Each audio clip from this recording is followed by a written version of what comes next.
Là où beaucoup de critiques osent dire que le Bitcoin, les crypto-monnaies ne sont utilisées que pour des transactions illicites, du blanchiment d'argent, et vous verrez une vidéo dans la description qui parle du blanchiment d'argent et de nos banques préférées, de nos banques adorées. Vous serez estomaqué, je vous conseille vraiment d'aller regarder la vidéo. Donc là où beaucoup de gens osent émettre ces critiques-là, sur le terrain, je constate une réalité différente.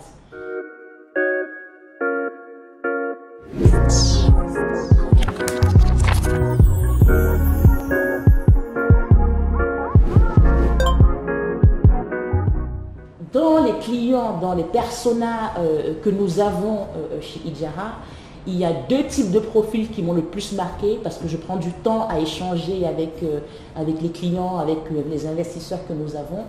Le premier type de clients, ce sont ces jeunes. Ce sont ces jeunes qui sont dans le numérique, soit parce qu'ils sont développeurs, soit ont créé des services de coaching et qui arrivent à bien se débrouiller, ou du dropshipping, et qui arrivent à bien se débrouiller et à les vendre à Singapour, en Australie, en Nouvelle-Zélande et partout.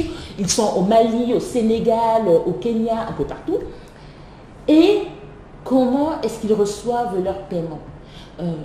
Ils commencent par essayer de créer des comptes PayPal. Le PayPal est bloqué en Afrique, dans beaucoup de pays africains. Donc, ils se font souvent créer des comptes au nom d'un ami. Ils se font escroquer par cet ami. Ensuite, quand ils arrivent tant bien que mal à créer un compte PayPal, de temps en temps, PayPal bloque leur argent pour 180 jours. Et vous savez comme moi que 180 jours, ce n'est pas rien. Quand ils doivent passer par des comptes bancaires, l'envoi de 100 $, il ne leur arrive que 30 $ parce que les banques se sont servies en frais de transaction, frais de conversion, etc., etc. Et en plus, ça arrive au bout de 2 semaines.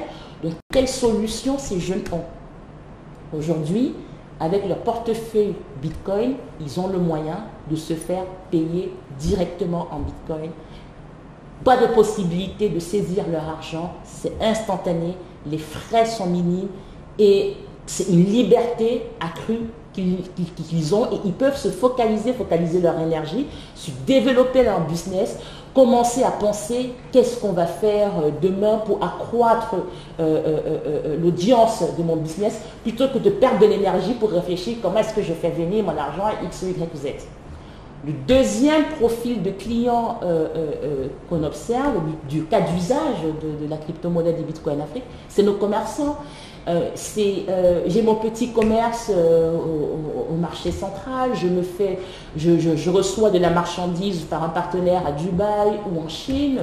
Malheureusement, avec le contrôle des devises, de faire des virements, il faut passer par la signature de pas mal d'instances, ou alors même ça prend tellement de temps que l'opportunité, j'ai vu une promo en solde dessus Alibaba, AliExpress, 50% uniquement pour quelques heures.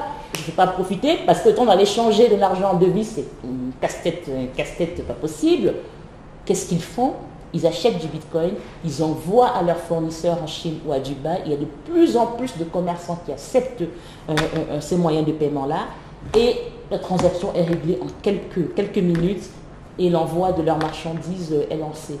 Donc aujourd'hui, c'est vraiment à ça, ça permet à des personnes qui ont des entreprises formelles, qui ont des business légaux, de pouvoir gagner leur pain et de pouvoir subvenir aux besoins de leur famille.